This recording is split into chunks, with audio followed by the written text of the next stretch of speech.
Vocês pegaram folga por causa do Dia dos Namorados? Alegria de uns, tristeza de outros. Mas não tem problema. Sem muita demora, eu queria que vocês abrissem a Bíblia de vocês lá em Efésios. Deixa eu só abrir aqui também a questão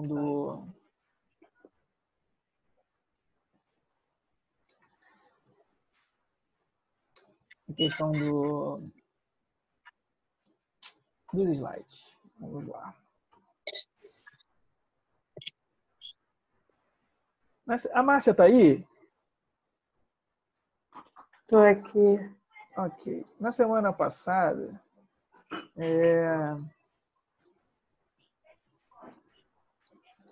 o que aconteceu aqui? Na semana passada, eu falei uma hora sobre essa parte de que nós fomos perdoados, né? De que em Deus nós temos o perdão dos nossos pecados. E eu expliquei mais ou menos um pouquinho sobre essa questão do perdão de pecados. Eu só queria voltar um pouquinho sobre essa parte antes da gente dar prosseguimento, e eu gostaria que a Márcia... Eu não comentei sobre a Márcia, não sei nem se a Márcia está preparada para isso, mas eu comentei... Tô não. Ah, ok. Se prepara aí. Eu vou pedir para a Márcia explicar mais ou menos uma experiência que ela teve, acho que foi durante a intercessão, foi durante o louvor, de uma questão que nós falamos que tem tudo a ver com essa parte do perdão de pecados. Ela vai lembrar o que é daqui a pouco. Então, vou botar aqui a tela. Share screen. Vou botar vocês aqui para cima. E vamos lá. Então, esse daí é o nosso texto. Deixa eu logo chegar na parte que nos cabe. Esse slide está ficando grande, viu, minha gente? Acho que eu vou ter que abrir um outro.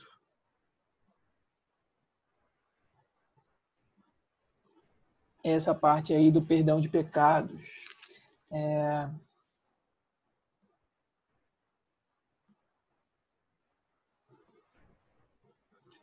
Abre lá sua Bíblia, por favor, lá em Efésios 1 e vamos ler. Efésios 1, do 3 ao 7, que a gente vai ler, do 3 ao 10. Diz o seguinte: Bendito seja o Deus e Pai de nosso Senhor Jesus Cristo, que nos abençoou com todas as bênçãos espirituais nas regiões celestiais em Cristo, como também nos elegeu nele antes da fundação do mundo, para sermos santos e irrepreensíveis diante dele em amor, e nos predestinou para si mesmo, segundo a boa determinação da sua vontade, para sermos filhos adotivos por meio de Jesus Cristo, para o louvor da glória da sua graça, que nos deu gratuitamente no amado. Nele temos a redenção, o perdão dos nossos pecados pelo seu sangue, segundo a riqueza da sua graça, que ele fez multiplicar-se para conosco em toda sabedoria e prudência, e fez com que conhecêssemos o mistério da sua vontade, segundo a sua boa determinação que nele propôs, para a dispensação da plenitude dos tempos, de fazer convergir em Cristo todas as coisas, tanto as que estão no céu como as que estão na terra. Amém? Deixa eu só me achar aqui. Então, antes da gente começar, vamos orar. Pai, nós queremos te agradecer por essa semana. Nós queremos glorificar o teu nome em meio ao nosso dia, em meio ao nosso dia a dia. Meu Pai, que nós possamos enxergar o Senhor no nosso cotidiano, que o Senhor seja exaltado e glorificado nas nossas atividades corriqueiras, no nosso trabalho, na nossa vida em casa, na nossa vida familiar, na nossa vida com os nossos amigos, com as pessoas que nós convivemos. Nós queremos, meu Pai, ter devoção com o Senhor no nosso dia a dia. Meu Pai, nós glorificamos o Senhor em todas as situações, em situações boas e em situações ruins. Que o Senhor nos ajude a enxergar o Senhor mesmo no dia mau, mesmo no dia em que recebemos notícias ruins, em que passamos por experiências ruins, em que nós não temos um bom humor, que nós possamos enxergar o Senhor em todas as situações e que o Senhor nos dê a tranquilidade e a certeza de que o Príncipe da Paz anda conosco. Pedimos, meu Pai, que o Senhor abençoe esse período em que nós vamos estar juntos. Pedimos que o Senhor venha trazer entendimento, iluminação, para que possamos entender aquilo que nós ainda não sabemos, para que possamos receber aquilo que ainda não temos e para que possamos nos tornar aquilo que nós não somos ainda no Senhor. Pedimos que o Senhor esteja conosco, nos dê graça e favor nesse período, para que nós possamos aprender e crescer em Ti. É o que nós te pedimos, em nome de Jesus. Amém. Então, Deixa eu só liberar a galera que está aqui.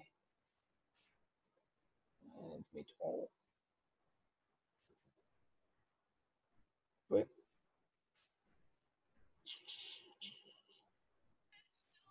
Acho que foi. Acho que só a Érica que está entrando aí agora. Então, nós temos essa questão do perdoar que está lá em Efésios. Queria que vocês mutassem o microfone naquele esqueminha de sempre, tá? Por favor. Que está lá em Efésios 1. E aí, Efésios 1:7 fala o seguinte: nele nós temos a redenção, o perdão dos nossos pecados pelo seu sangue, segundo a riqueza da sua graça. Então, essas são algumas coisas que nós temos nele. Nele em quem? Em Cristo. Deixa eu pegar aqui as minhas anotações, está virando uma apostila já.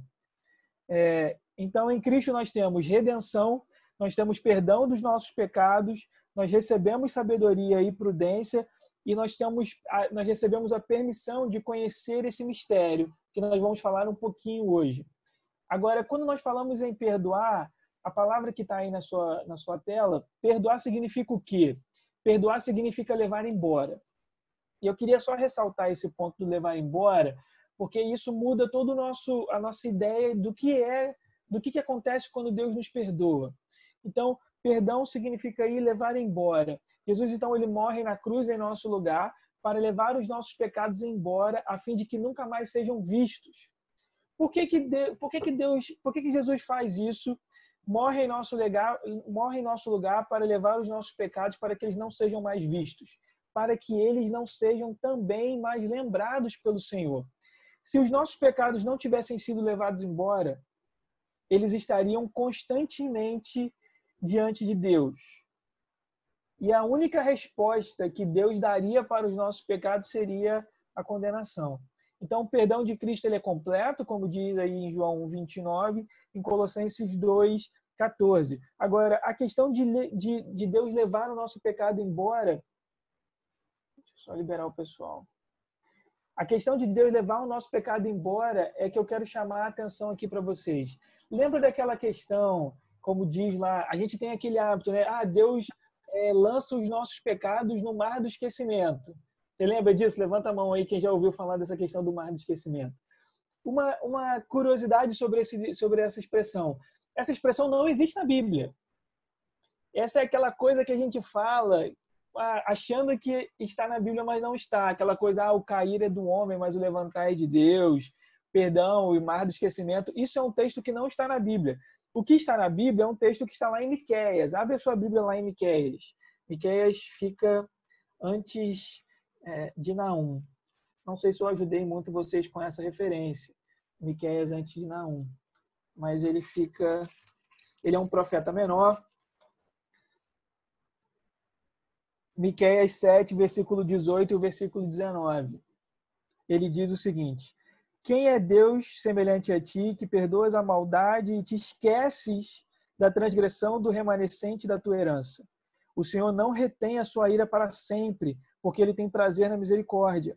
Tornará a ter compaixão de nós, pisará as nossas maldades.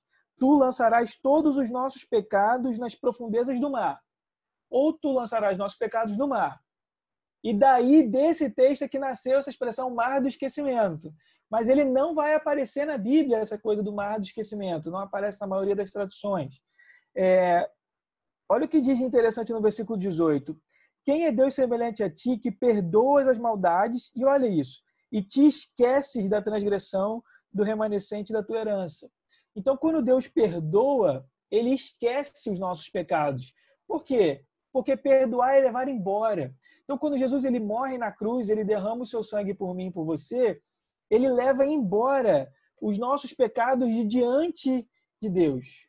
Ele pega os nossos pecados que estavam eternamente diante de Deus e ele leva embora, a fim de que Deus não se lembre mais deles. E daí nasce essa expressão que os nossos pecados são lançados no mar do esquecimento ou nas profundezas do mar. De fato, o sentido do versículo 19, finalzinho, tu lançarás todos os nossos pecados nas profundezas do mar, tem esse sentido de que quando os nossos pecados são lançados nessas profundezas, eles não são mais lembrados. Por que isso é importante? Porque você precisa sempre lembrar que Deus ele não vive no nosso tempo, ele não vive no nosso tempo cronos, onde nós temos passado, presente e futuro. Agora, Deus vive na dimensão da eternidade. Então, não existe passado, não existe presente, não existe futuro. Deus está eternamente... tudo aquilo que nós fazemos está eternamente diante de Deus, como se Deus estivesse sentado numa mesa e toda a história do universo estivesse diante dele ali, desenhadinho naquela mesa plana. Abre a sua Bíblia lá, por favor, em João, em Atos 10, por favor. Só para eu dar um contraponto dessa questão. Eu acho que é Atos 10, eu estou meio que pegando isso de cabeça aqui.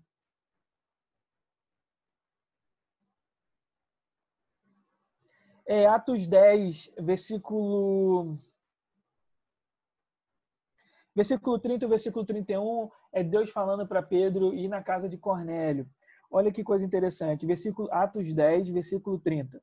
Então Cornélio disse: faz agora 4 dias que eu estava orando em minha casa, a hora 9, quando de repente um homem com roupas resplandecentes se apresentou diante de mim e disse: Cornélio, a tua herança foi ouvida e as tuas esmolas foram lembradas diante de Deus. Então, o que Deus te lembrou de Cornélio foram as orações e as esmolas. Tem um texto, se eu não me engano, em Apocalipse, mas eu não tenho certeza, que eu não pesquisei para a aula, que fala que as nossas orações elas são como memoriais constantes diante de Deus. Então, quando nós oramos...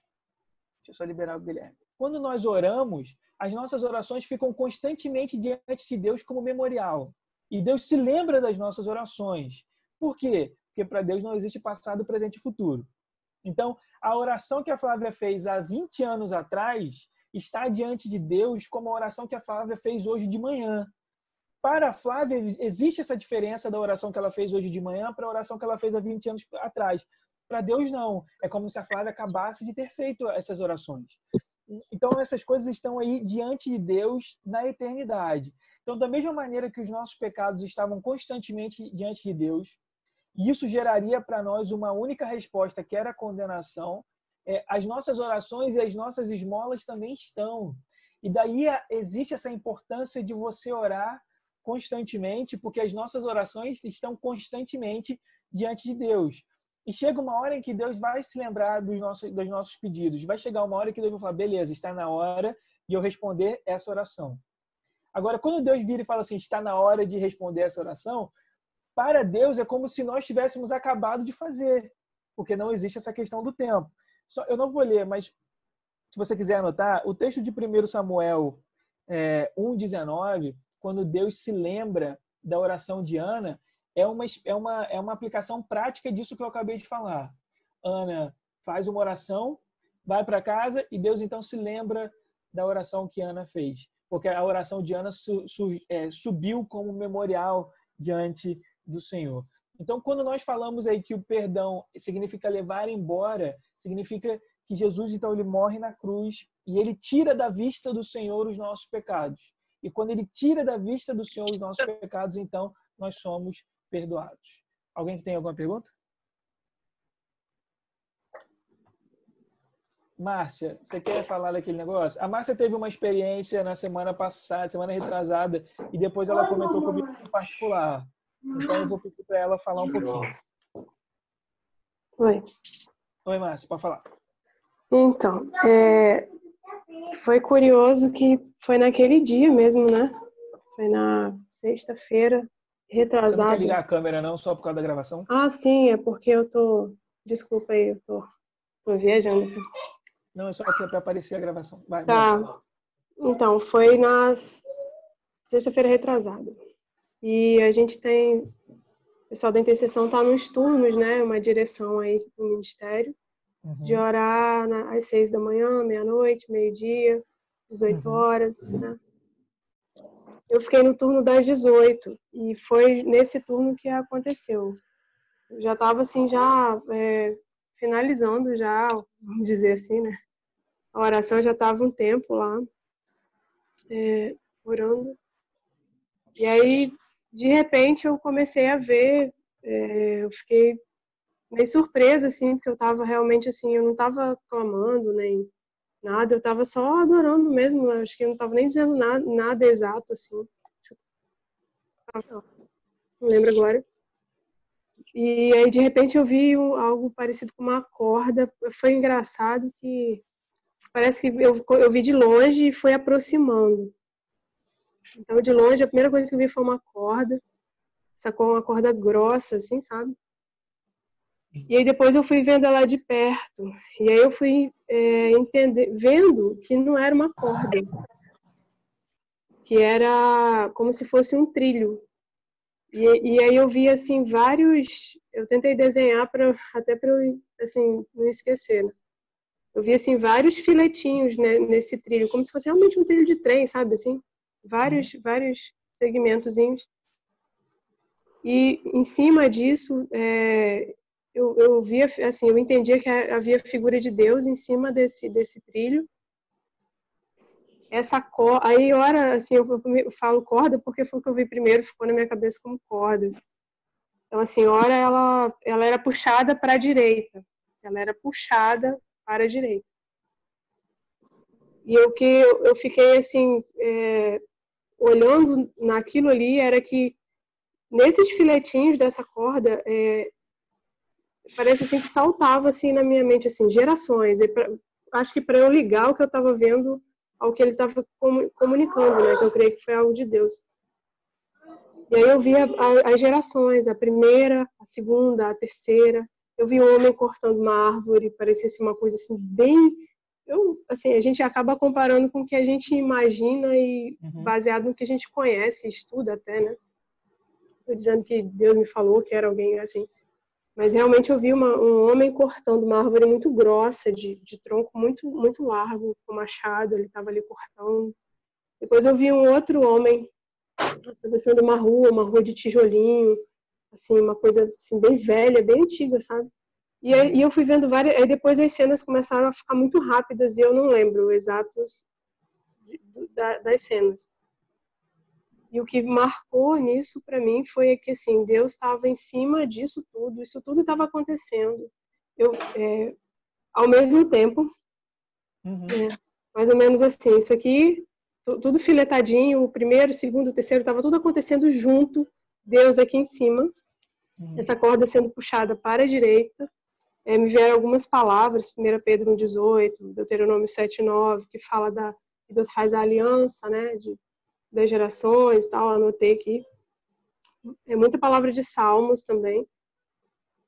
E o curioso era que, assim, o que mais me chocou foi na hora que eu senti mesmo o Senhor falando. É tudo na mesma hora, é tudo junto. Não tem separação. Eu estou na eternidade. Eu estou na eternidade. Eu vejo tudo, eu opero em tudo, eu faço em tudo. E nós somos temporais, né? Nós temos um tempo limitado aqui nessa terra, né? Não conhecemos o todo, né? E aí, na sua aula, quando você falou do tempo Cronos, eu anotei depois aqui, Kairos, que é o tempo de Deus, né? Isso. Eu anotei depois, eu falei, aquilo me instalou, eu falei, caramba, não é possível. Eu fiquei meio chocada, assim. Falei, então é isso, a eternidade que o Senhor estava falando, que ele era eterno e nós temporais, era isso. O tempo dele é o Kairos, ele compreende todas as coisas, está tudo ali mesmo diante dele. E nós vivemos só aquele pedacinho, né? Até então, né? E aí foi isso. É interessante que quando a Márcia ela fala sobre essa questão da corda, é como se isso aqui fosse o nosso tempo, as estações fossem, essa coisa dos trilhos fossem os tempos aqui da Terra, né? As estações da vida, as estações das nossas vidas, aquela coisa toda, mas Deus está assentado sobre o tempo. Então, tudo que nós fazemos é como se estivesse diante de Deus naquele momento.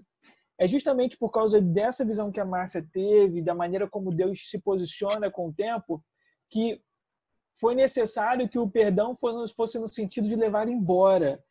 O nosso pecado teria que ser tirado de diante de Deus a fim de que ele não fosse mais visto. Porque se isso não acontecesse, o perdão não seria completo.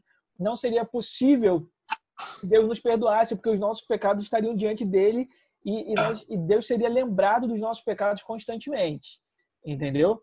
Então, é por isso que é importante essa questão do perdoar e você passa a pensar e a entender a experiência do perdão de uma maneira mais profunda.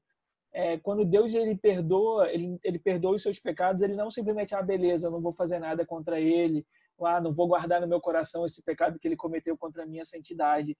Mas existe todo um processo de tirar diante da presença de Deus, a fim de que Deus não se lembre do seu pecado. Isso mostra como que o processo de perdão de Deus, ele é profundo, ele é extremamente bonito, e como que Deus é santo. Deus é tão santo que para que ele te perdoasse e te salvasse, o seu pecado precisava ser tirado da vista dele. Porque se ele estivesse vendo, ele não poderia, porque aquilo seria uma ofensa para a santidade dele. Tá bom? Só queria ressaltar essa questão aí para vocês. Seguindo aí, então, o texto lá de Efésios, volta lá para Efésios 1, versículo 7. Nele temos a redenção, o perdão dos nossos pecados pelo seu sangue, segundo a riqueza da sua graça. E aí o versículo 8 a gente falou também, ele fez multiplicar-se para conosco em toda sabedoria e prudência. Deixa eu mudar aqui essa... Agora é sopinha. Riqueza e prudência. E aí fala que em Cristo, lá no versículo 8, então nós temos redenção, perdão, recebemos sabedoria e prudência, e ele nos permitiu conhecer o mistério. E aí ele fez multiplicar-se. Esse multiplicar-se em inglês, como a gente falou na semana passada, que eu acho que dá um entendimento melhor, é lavished on us, que significa esbanjou em nós. Então Deus, através de Cristo, ele esbanja em nós toda a sabedoria e prudência, que é a mesma coisa que entendimento. E aí a gente até comentou, a sensação que eu tenho toda vez que eu estudo, por exemplo, sobre salvação, é que Deus gosta de se mostrar. Deus gosta de se mostrar, Deus gosta de revelar a sua graça, a sua glória, a sua sabedoria, o seu amor, através da obra dele em nós. Então, quando Deus ele nos concede, ele faz multiplicar em nós toda a sabedoria e toda a prudência, é como se ele esbanjasse isso em nós. Colossenses 2,15, queria que você abrisse rapidinho lá em Colossenses 2,15, dá uma ideia disso. Colossenses 2,14. E apagando a escrita de dívida que nos era contrária e constava contra nós em seus mandamentos, removeu-a do nosso meio, cravando-a na cruz. E tendo despojado os principados e poderes, os expôs em público, ou fez deles um espetáculo público, né, como diz algumas versões. E na mesma cruz triunfou sobre eles. Então, não bastou apenas que Deus tenha despojado os principados e os poderes. Ele fez deles um espetáculo público. Ou seja, tinha aquela coisa de esbanjar e de mostrar isso. Então, a gente vê como que Deus gosta de trabalhar dessa maneira. Sabedoria e prudência. Sabedoria, então, em grego, significa sofia, é isso que está aí na sua tela, é o conhecimento que olha para o coração das coisas. E nós temos prudência, que é phronesis, que é a compreensão que leva a agir corretamente. Então, quando Deus, através de Cristo, ele esbanja em nós a sua sabedoria e a sua prudência, ele faz com que nós possamos enxergar as coisas não simplesmente pelo que elas aparentam ser, mas por aquilo que está por trás das coisas. E aí, a partir desse entendimento, a partir desse conhecimento do coração das coisas, nós somos levados a agir. Por que eu estou falando isso, gente? A gente precisa ter em mente o seguinte, nós precisamos ter em mente e a consciência de que nós não somos iguais às pessoas que não nasceram de novo. E aqui eu não estou querendo gerar uma sensação de orgulho em você. É simplesmente uma constatação de um fato. Você não é igual a uma pessoa que não nasceu de novo. Não existe comparação. Você tem parte da divindade habitando dentro de você, que é o Espírito Santo de Deus. Isso por si só já te diferencia de muita gente. Uma coisa é a pessoa andar ali no mundo, morta em seus próprios pecados, morta em sua consciência, e outra coisa é você andar sabendo e tendo a consciência de que você habita, tendo a consciência de que você carrega a presença de Deus, que você é um portador da presença de Deus, que você transporta a glória de Deus aonde você vai, e que o Espírito Santo, Deus, habita em você, e aonde você entra, Deus entra junto. Então, assim, esse é um tipo de consciência que a gente precisa ter. Tem um livro que fala muito bem disso, que eu sempre indico, que é Quando os Céus Invadem a Terra, do Bill Johnson. Eu acho que vocês podem ler. Eu não tenho ele aqui no meu quarto. Eu acho que ele está no quarto do meu pai, porque o livro é dele. Mas esse é um livro que vocês podem buscar ler, porque ele vai dar vários exemplos sobre isso. Então, por exemplo, quando você chega em uma reunião, você precisa entrar na reunião tendo a consciência de que você não está sozinho, de que você não é igual às pessoas que estão ali. Quando eu faço... essa é uma dica, é uma coisa que eu faço. Quando eu faço audiências ou tenho reuniões importantes, eu sempre oro antes, pedindo para Deus me lembrar isso. Senhor, me lembre de quem eu sou em Ti. Me lembre da minha posição no corpo. Me lembre que eu sou a habitação de Deus, de que aonde eu entrar, Deus vai entrar comigo, que quando eu falar, Deus fala através da minha boca, que quando eu propor uma solução, eu vou propor uma solução a partir dessa sabedoria, dessa sofia, desse conhecimento que olha para o coração das coisas, e através disso eu vou receber o entendimento para agir de maneira correta. Você precisa ter essa consciência, e nada melhor para gerar essa consciência em você do que oração. Quando nós entramos em oração e nós começamos a pedir determinadas coisas, essas coisas, conforme o tempo vão passando, isso vai ficando enraizado dentro da gente e a gente vai criando essa consciência. Uma dica que eu trouxe também, hoje eu trouxe várias dicas, sobre isso, é um livro que o pessoal da Intercessão está estudando, é esse livro aqui, Crescendo em Oração, é um manual de oração do Mike Beagle. Ele é o pastor principal do IHOP. Ele é editado pelo Orvalho. Ele é um livro bem grandinho. Tem o que? Deve ter quase 400 páginas. E foi um livro que eu li. E depois que eu li esse livro, eu fiz algumas pautas de orações pessoais.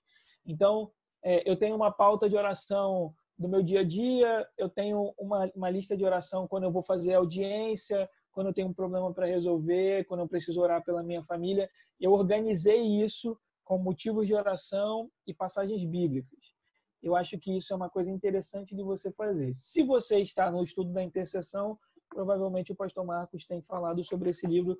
Ele realmente é muito bom e vale a pena a aquisição. Porque, eu podia estar ganhando, né, para fazer um jabazinho desse livro aqui, mas ninguém me manda livro de graça.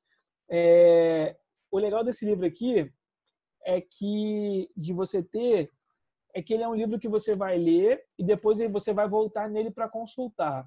Então, se você quiser fazer, aí tem aqui, modelo do Novo Testamento para a guerra espiritual. Então, se você está passando por alguma questão de guerra, você pode vir aqui no capítulo e falar oração para fortalecer o homem interior. É uma oração que é muito importante, é ensinada por Paulo. Então, ele vai falar só sobre isso. Então, vale a pena você gastar uma grana e adquirir esse livro. Tá bom? Então, orem sobre isso no sentido de vocês criarem essa consciência de que vocês não são iguais às outras pessoas. Não é orgulho, não tem nada a ver com estrutura de orgulho, tem sim saber que você é filho de Deus e que você é a habitação de Deus.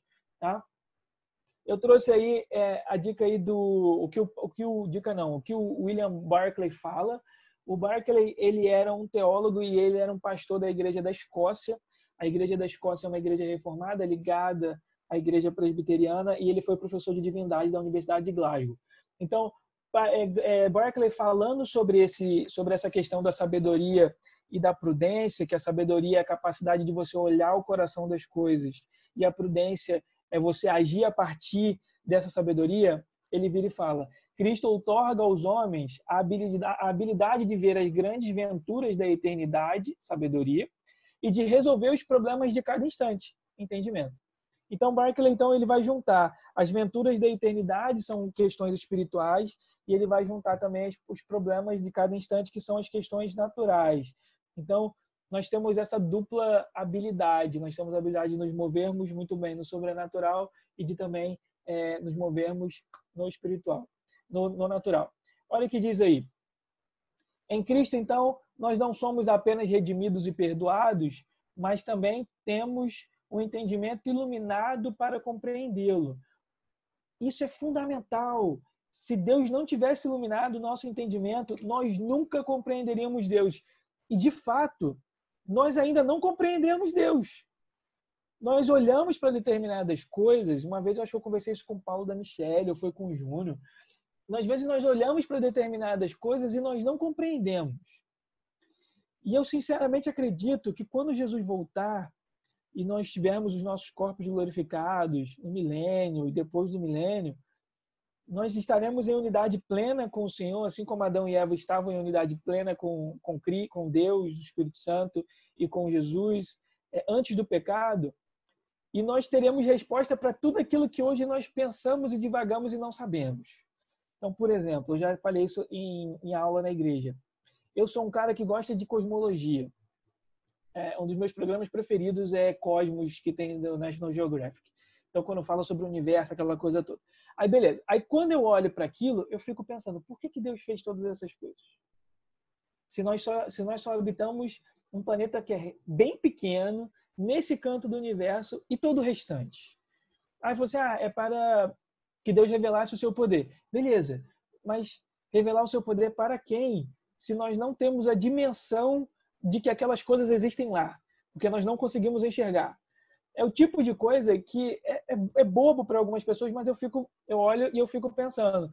Quando eu realmente acredito nisso. Quando nós estivermos reunidos com o Senhor, todas essas questões que hoje nós não entendemos vai ficar muito claro. Aí você vai falar, caramba, por causa disso, era tão simples, como é que eu não vi isso antes?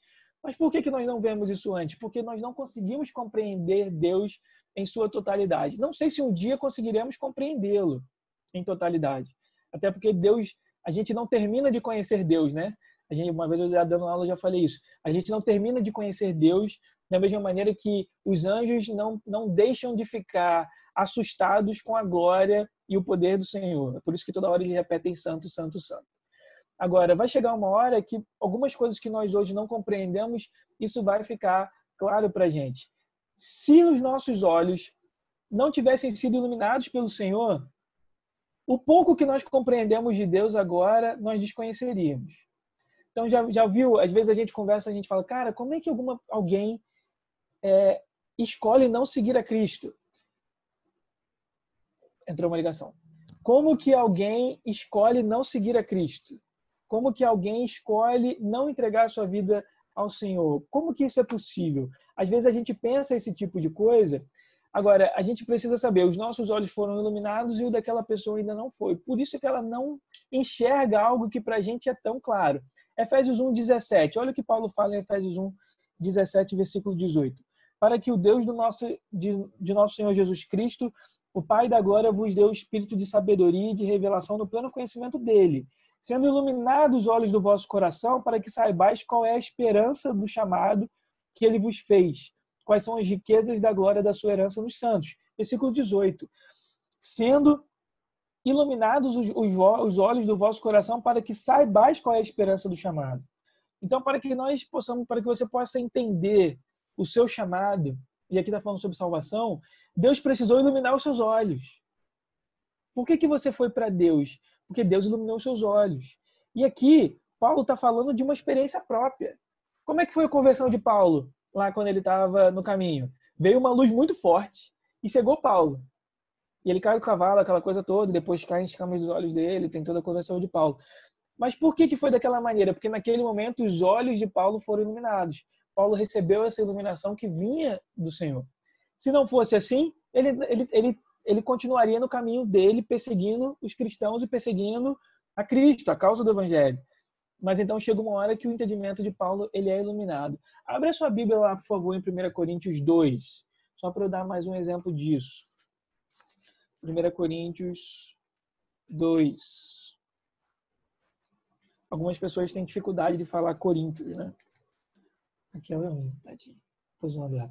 1 Coríntios 2, versículo 10 ao 16. Deixa eu botar meu óculos, senão eu não enxergo.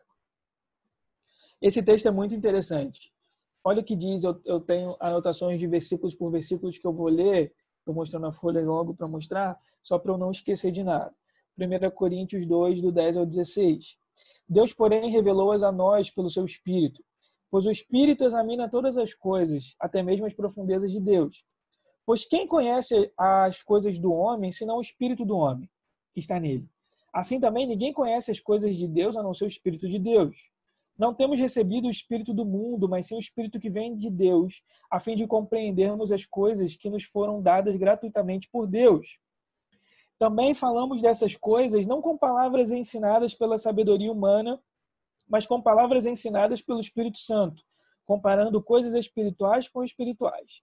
O homem natural não aceita as coisas do Espírito de Deus, pois lhes são absurdas, e não pode entendê-las, pois se compreendem espiritualmente.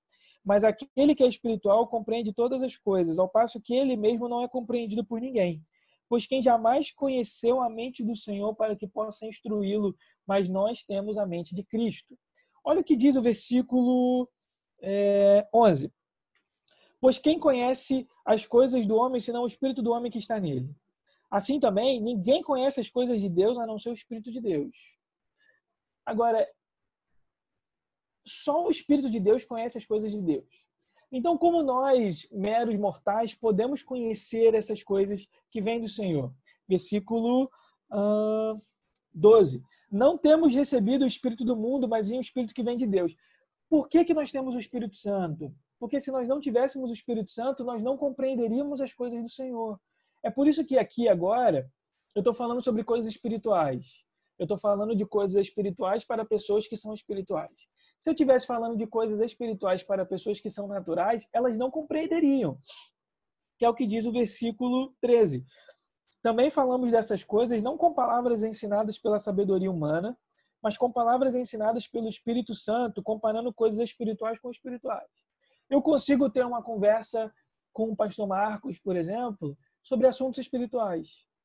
E aí a gente vai comparar questões espirituais com questões espirituais. Vou dar um exemplo que eu anotei aqui só para trazer. Como é que a gente fala, por exemplo, sobre doutrina da salvação para uma pessoa que não nasceu de novo?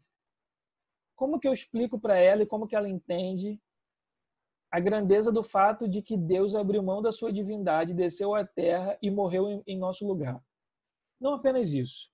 Não é apenas um homem morrendo na cruz, mas é Deus morrendo na cruz. E como que ele ressuscitou e como que por causa dele nós temos a ressurreição. Como que eu explico para uma pessoa que não nasceu de novo sobre o arrebatamento? Que é uma das coisas mais loucas que tem no Evangelho. Quando você tenta explicar que vai chegar uma hora em que a igreja ela vai ser retirada da terra, vai se encontrar com Jesus no céu, nos ares, vai casar com Jesus ali e automaticamente volta para a terra como parte do exército vivo de Deus para derrotar o anticristo, ela vira e fala, caramba, isso é um ótimo roteiro de um filme de ficção, um filme de ação. Como que eu explico essa coisa para uma pessoa natural? Como que eu explico o fato de existência de seres espirituais tão confusos ou tão pouco compreensíveis como os 4 seres viventes, como os 24 anciões, que a Bíblia não diz o que são, nem por que estão lá, mas simplesmente a Bíblia cita eles. Eu falar e a gente falar sobre esses seres, por exemplo, é tudo bem. Nós estamos falando de coisas espirituais com pessoas que são espirituais. Mas se você tenta falar sobre coisas espirituais com pessoas que não são espirituais, a coisa se complica.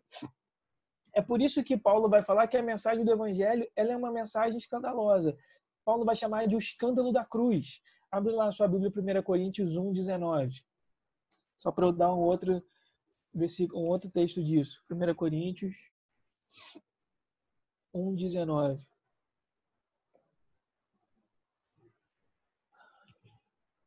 1 Coríntios 1:19. Pois está escrito, destruirei essa... Isso aqui, só um contexto. Quem é que está falando isso aqui? É Paulo. Um cara que era um intelectual, sabia a Torá de cabeça, ele era um erudito. O professor dele foi o maior rabino da época de Jesus e da época de Paulo, que era Gamaliel. Ele era o crânio, era o cara que tinha o equivalente ao mestrado, um pós-doutorado, ele era um intelectual. Olha o que Paulo fala no versículo 19. Pois está escrito, destruirei a sabedoria dos sábios e anularei a inteligência dos inteligentes. Onde está o sábio? Onde está o instruído? Onde está o questionador desta era? Por acaso Deus não tornou absurda a lógica deste mundo? Visto que na sabedoria de Deus, o mundo, por sua própria sabedoria, não o conheceu. Foi do agrado de Deus salvar os que creem por meio do absurdo da pregação. A própria pregação do Evangelho, por si só, ela é absurda. Versículo 22. Pois enquanto os judeus pedem sinais e os gregos buscam sabedoria, nós pregamos Cristo crucificado, que é motivo de escândalo para os judeus e absurdo para os gentios. Escândalo para os judeus porque morrer na cruz era uma coisa horrorosa. O escândalo para os judeus porque Jesus morreu como um herege, como uma pessoa que estava praticando blasfêmia. Os próprios judeus quiseram crucificar a Cristo naquele período. E ele é um absurdo para os gentios porque como é possível que aquela pessoa que morreu na cruz de uma maneira tão frágil, de uma maneira tão feia, como que aquela pessoa é o nosso Salvador? Versículo 24. Mas para os que foram chamados, ou seja, lembra que já falamos sobre chamados, para aquelas pessoas que foram eleitas, para aquelas pessoas que foram predestinadas, para aquelas pessoas que foram escolhidas pelo Senhor desde antes da eternidade, mas para os que foram chamados, tanto judeus como gregos, Cristo é poder de Deus e sabedoria de Deus. Então, Cristo, ele não representa apenas a nossa salvação, mas ele é poder e ele também é sabedoria. Versículo 25. Porque o absurdo de Deus é mais lógico que os homens, e a fraqueza de Deus é mais forte que os homens. Irmãos, observai o vosso chamado. Não foram chamados muitos sábios, segundo critérios humanos, nem muitos poderosos, nem muitos nobres. Pelo contrário, Deus escolheu as coisas absurdas do mundo para envergonhar os sábios e escolheu as coisas fracas do mundo para envergonhar as fortes. E aqui você vê como que o padrão de Deus é completamente diferente do padrão do restante do mundo, como que a justiça de Deus é completamente diferente da sua justiça e da minha justiça. Então, Cristo crucificado, ele é o Messias, o versículo 23. Nós pregamos Cristo crucificado, que é motivo de escândalo para os judeus e um absurdo para os gentios.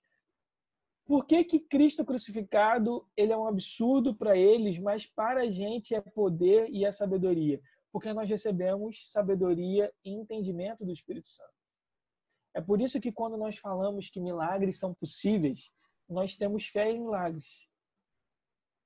Muitas vezes, e para muitas pessoas, milagre é uma coisa absurda, que não acontece hoje em dia e que sequer aconteceu no tempo de Jesus. É uma espécie de histeria coletiva. Mas para a gente, nós temos fé que Deus é poderoso para fazer as mesmas coisas que ele fez no período da Bíblia e muito mais hoje, nos nossos dias. É por isso que nós acreditamos nesse tipo de coisa, porque nós recebemos sabedoria e entendimento. Versículo 9 lá de Efésios 1:9. Volta lá para Efésios 1:9, por favor. E fez com que conhecêssemos o mistério da sua vontade, segundo a sua boa determinação que nele propôs. Então, aí nós temos essa questão do mistério. O que significa mistério na Bíblia? Lembra, se você é um crente meio penteca, você está acostumado com essa expressão, o mistério. Mas o que é um mistério? O mistério é uma coisa oculta, escondida no nosso tempo? Não. Na Bíblia, que é o que está na tela, esse termo é usado para se referir a uma verdade que Deus ocultou e que depois foi revelada. Então, ao longo do tempo existiram mistérios no período bíblico e que hoje nós entendemos. Quando você para pensar, por exemplo, que no Antigo Testamento, os grandes homens de Deus não tinham o entendimento de que existia o Espírito Santo Deus, não tinham o entendimento que existia Jesus Deus. Hoje o entendimento que nós temos da Trindade é muito maior do que o entendimento que Moisés teve. Ele sabia? Na minha opinião, sabia. Agora, ele tinha esse conhecimento, essa extensão de conhecimento que nós temos hoje? Não. Por quê? Porque a revelação é gradual. Então, aquilo que era mistério no passado, hoje nos foi revelado. Abre a sua Bíblia, por favor, em Mateus 13. Vou dar um exemplo dessa questão do mistério. Abre, por favor, a sua Bíblia em Mateus 13. Mateus 13, versículo 11.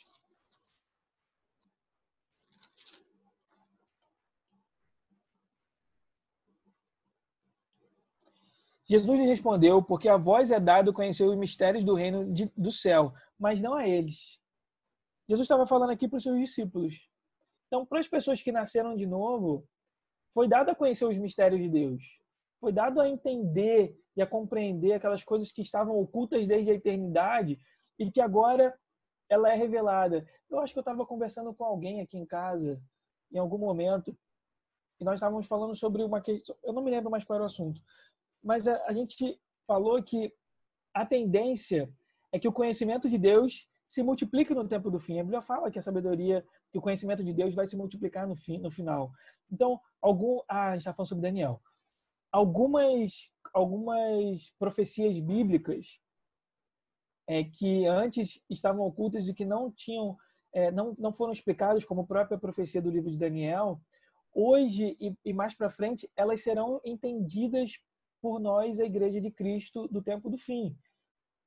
Eram coisas que estavam em oculto e que depois vão ser reveladas. Abre lá sua Bíblia em Romanos 11, só para a gente ter um exemplo disso. Romanos 11.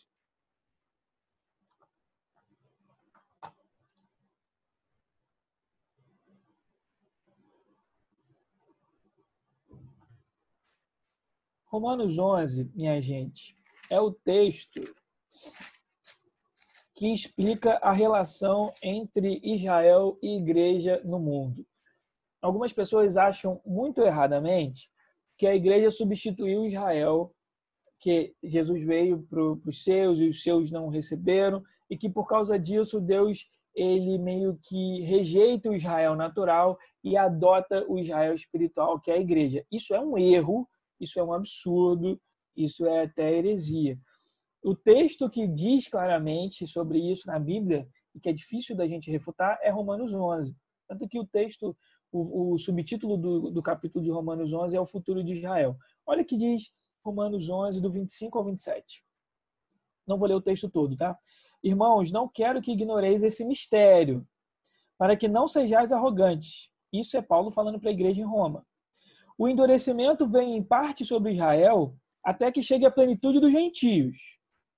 E assim todo Israel será salvo, como está escrito: o libertador virá de Sião e desviará de Jacó as impiedades. Vamos por parte. Olha que Paulo fala no versículo 25. O endurecimento veio a parte sobre Israel até que chegue a plenitude dos gentios. Então Paulo está explicando, beleza, olha, o povo de Israel teve o seu coração endurecido para receber a Deus, porque era necessário que os gentios atingissem a sua plenitude. Era necessário que a igreja, como o Asher Treiter chama, a igreja internacional, ou o corpo internacional de Jesus, ele crescesse e atingisse a sua plenitude. A igreja precisava crescer e atingir todos os povos gentios. Até que, versículo 26, e assim todo Israel será salvo, como está escrito: o libertador virá de Sião e desviará de Jacó as suas impiedades. Esse texto é melhor compreendido quando você para ler o versículo 11, Romanos 11, 11. Esse texto do versículo 26 é melhor entendido quando a gente lê Romanos 11, 11. Então pergunto, será que tropeçaram para que ficassem caídos? De maneira nenhuma. Mas pela transgressão deles, a salvação chegou aos gentios. Pela transgressão de Israel, a salvação chegou aos gentios, para provocar ciúmes em Israel. Mas se a transgressão deles significa riqueza para o mundo, e se o fracasso riqueza para os gentios, quanto mais a sua plenitude. Então vai chegar uma hora, eu estava falando até sobre isso com a Patrícia, ela me mandou uma pergunta pelo WhatsApp, e eu citei esse texto aqui.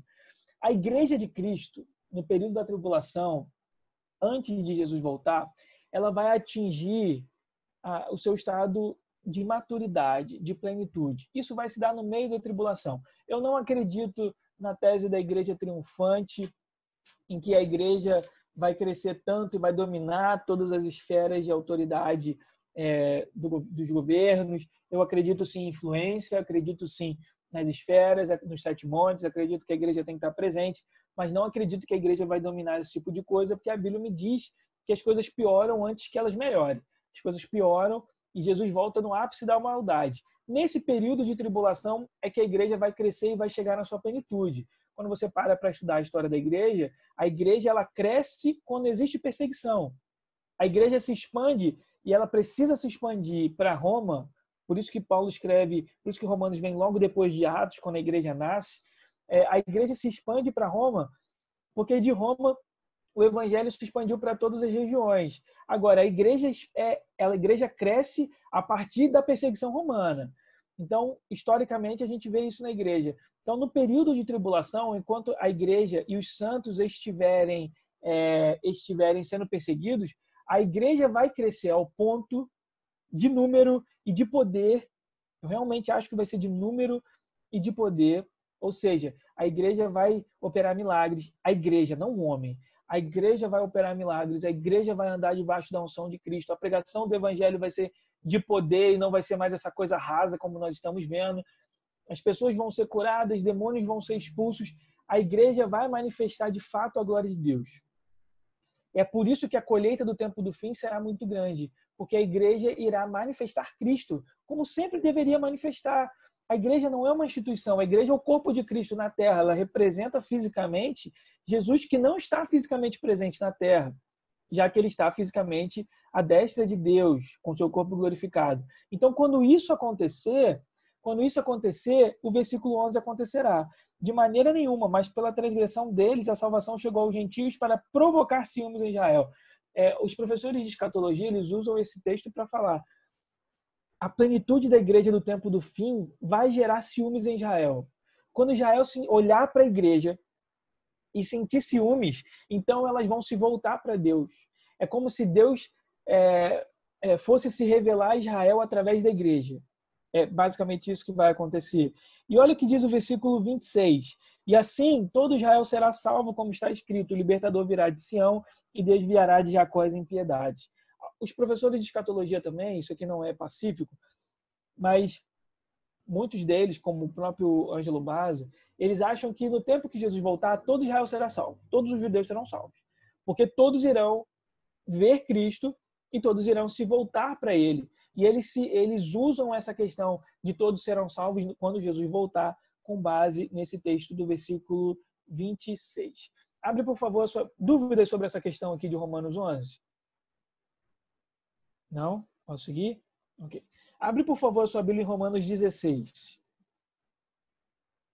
E aí a gente já se encaminha para o fim. Romanos 16, versículo 25. Ora, aquele que é poderoso para vos confirmar, segundo o meu evangelho e a pregação de Jesus Cristo, conforme a revelação do mistério, guardado em silêncio desde os tempos antigos, mas agora manifesto e dado a conhecer a todas as nações por meio das escrituras proféticas, segundo o mandamento de Deus eterno, para conduzi-los à obediência da fé. Ao único Deus sábio seja dada glória para todo sempre, por meio de Jesus Cristo. Amém. Paulo, ele termina então o livro de Romanos falando sobre esse mistério que foi revelado, que estava oculto desde os tempos antigos e que agora nos foi revelado. Que mistério é esse? O mistério do Evangelho. O fato de que Deus, desde a eternidade, ele traçou um plano de salvação para a humanidade. Que Deus, quando ele cria todas as coisas, ele já cria tendo em mente que o pecado existiria e de que ele precisaria resgatar a humanidade desse erro. E que esse resgate é Cristo. Volta lá para Efésios 1:10 para a gente terminar e eu explicar o que é esse mistério. Efésios 1:10. Diz aí Efésios 1:10. Para a dispensação da plenitude dos tempos, esse é o mistério. Para a dispensação da plenitude dos tempos, de fazer convergir em Cristo todas as coisas, tanto as que estão no céu como as que estão na terra. Então, que mistério é esse? O mistério é que Deus planejou unir, convergir, unificar todas as coisas em Cristo. Agora, por que a convergência ou por que a unificação ela foi necessária?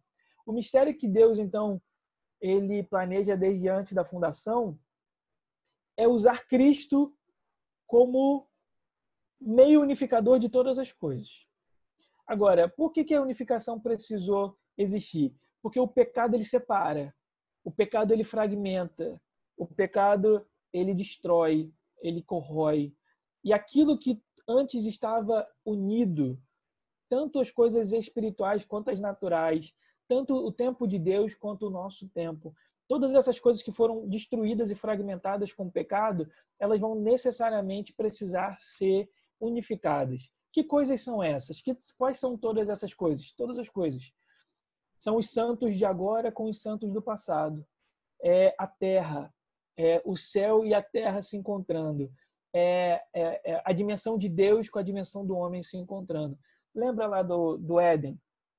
Quando Deus descia, o Éden ele era um espaço físico que estava em conexão com a eternidade onde Deus habitava. Por isso que não passava tempo. quando Moisés sobe ao monte, fica lá 40 dias recebendo a lei de Deus, o povo percebeu que passou 40 dias. Mas para Moisés, Moisés não sentiu. A Bíblia fala que Moisés não sentiu fome, Moisés não sentiu sede, porque Moisés estava na dimensão de Deus, onde o tempo simplesmente não passa. Quando Jesus voltar, e é isso que diz o versículo 10, para a dispensação da plenitude dos tempos. Que plenitude dos tempos é esse? O dia em que Jesus volta. O milênio. Ou melhor, até depois do milênio, quando todas as coisas forem consertadas. Porque no milênio as pessoas irão nascer e morrer. Isso é uma outra história. Mas depois, quando o milênio acabar, houver o fechamento de todos os acontecimentos do tempo do fim, então céu e terra serão unificados através de Jesus. Então, versículo 10. Para a dispensação da plenitude dos tempos, de fazer convergir em Cristo todas as coisas, tanto as que estão no céu, como as que estão na terra. Então, todas as coisas serão plenamente unidas. Olha o que John Mackay, que era o reitor da Universidade de Princeton, fala sobre essa questão. Deus constitui a Jesus Cristo como centro unificador de um vasto esquema de unidade por meio do qual as ordens celestes e terrestres, separadas como estão agora por um grande abismo entre o sobrenatural e o natural, e pelo abismo ainda maior do santo e do pecaminoso, serão reunidas em uma única e unida comunidade. John Mackay, então, ele fala que existe um abismo entre o natural e o sobrenatural. Ele fala que existe um abismo entre o nosso mundo e a dimensão de Deus. Existe um abismo maior ainda entre o nosso pecado e a santidade de Deus. E o que John Mackay explica é que quando o versículo 10 acontecer, quando Jesus unificar todas as coisas, esse abismo que existe entre o natural e o sobrenatural, entre o nosso mundo e a dimensão de Deus, entre a gente e Deus por causa do pecado, esse abismo não vai mais existir. E nós seremos plenamente unificados com Deus. Esse é o mistério. O mistério que estava oculto desde antes da eternidade, que agora nós entendemos porque nós recebemos sabedoria e entendimento do Senhor, é que na plenitude do tempo, lá para frente, Deus, através de Jesus, vai unificar todas as coisas que antes foram fragmentadas ou quebradas por causa do pecado. Dúvidas, minha gente? Deixa eu fechar aqui esse stop share. Dúvidas? Se quiserem abrir aí o microfone de vocês, podem abrir. Dúvidas? Alguém tem dúvida? Ninguém tem dúvida? Quem tem dúvida?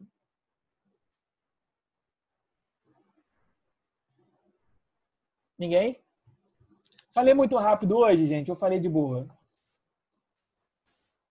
Mais ou menos? Eu tento, mas eu não consigo. Falou normal, cara. Rápido, como sempre. Falei normal, rápido, como sempre, entendi. É para falar? Pode falar, quem quiser falar. Não, tô brincando nessa questão de você falar rápido ou não. Não, você não precisa Mas falar, hoje não, foi mais eu sei da tranquilo. sua reclamação. Mas hoje foi tranquilo, foi tranquilo. Que bom, minha gente, que bom. Então é isso. Se vocês não têm perguntas, não tem pergunta. E como é que vocês estão? Diz pra mim aí, vamos bater um papo. Vocês estão bem? Todo mundo bem, feliz? Entediados de ficar em casa? É um milagre, Flávia não perguntar nada hoje. Oi. Para de fazer bullying com Flávia, Jean. Deixa ela perguntar. Então, eu vou cortar minha língua. E hoje você Tatiana, ficou com quer o falar, Zoom mais de Tatiana? 40 minutos, hein, Thales? O quê? É Jean? Tá verdade. com o Zoom mais de 40 minutos hoje, hein? Essa Tá conta, podendo, essa tá conta chique. eu fiz uma outra conta desde a semana passada. Essa conta eles me deram mais de 40 minutos. O Thales, Guilherme. cara, só aproveitar e perguntar uma coisa. Você pretende passar alguma coisa aí sobre aquele período pré-tribulacionista, pós, que momento que a igreja vai ser arrebatada? Cara, você a não tem ideia... dinheiro, A gente tem um estudo meio que preparado sobre isso, mas a gente até pensou em falar sobre isso, mas depois a gente acabou encaminhando por uma outra coisa. Mas existe bastante material pronto já sobre isso.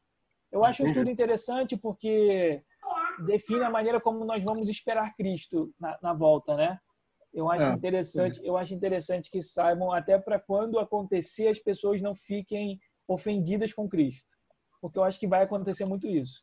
Tá todo mundo esperando que ninguém vai passar pela tribulação, e se as coisas acontecerem como eu e uma galera acha que vai acontecer, vai estar todo mundo aqui bonitinho sendo perseguido. Então, assim, se isso acontecer, é capaz da gente ser que nem João Batista, que ficou ofendido com dúvidas se Jesus realmente era o Messias quando ele foi preso. Então, eu acho interessante que isso seja ensinado sim. Até onde eu sei, a gente vai passar por um período de tribulação sim, né? Mas queria ter esse reforço. A gente vai passar sim. Existem muitos... Para ler Mateus 24, minha gente. É só ler Mateus 24. Se você chega e bota assim para uma pessoa que nunca ouviu falar disso, nem esse é o assunto da aula, mas se você bota uma pessoa que nunca ouviu falar sobre tribulação, pré-tribulação, pós-tribulação, e você vira e fala assim, queridão, lê Mateus 24 aqui. Lê. Aí depois que você pede pro cara ler, ele vira e fala assim, com base no que você leu no texto, você acha que a igreja vai passar pela tribulação ou não? É muito simples. O texto de Mateus 24 diz que vai. E é Jesus falando. Então, assim, não é uma coisa... Agora, é aquele tipo de coisa, Guilherme. A gente sempre foi ensinado de uma maneira e a gente nunca parou para pesquisar a outra maneira. Então, a gente recebe a coisa por osmose.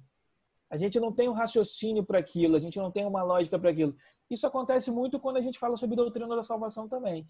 Eu sempre acreditei de uma única maneira porque eu só aprendi de uma única maneira. Quando eu parei para estudar, eu mudei a maneira como eu pensava. Entendeu? Então, a gente vai realmente falar sobre isso ainda. Pode crer. Beleza. Thales, eu queria só confirmar o nome do livro. Na hora que você falou, eu até anotei as palavras aqui, porque eu me identifiquei muito que nesse período de isolamento social, eu estou trabalhando em home office e tem dia que tem mais de uma reunião. E ontem teve uma reunião que eu tive que... Meu chefe me pegou de surpresa para eu apresentar os slides. Eu achei que era ele que ia apresentar. Aí eu lembrei desse momento, né? De lembrar da nossa posição quando falar. É esse livro aqui, Crescendo em Oração. Crescendo em Oração. Crescendo em Oração. Ele é do Mike Beagle. Ele é editado pelo Orvalho. Se você entrar no site da orvalho.com, você vai achar. Beleza. Ele é um livro que você vai ler e você vai sempre consultar. Inclusive, aqui atrás, ele traz modelinhos de oração.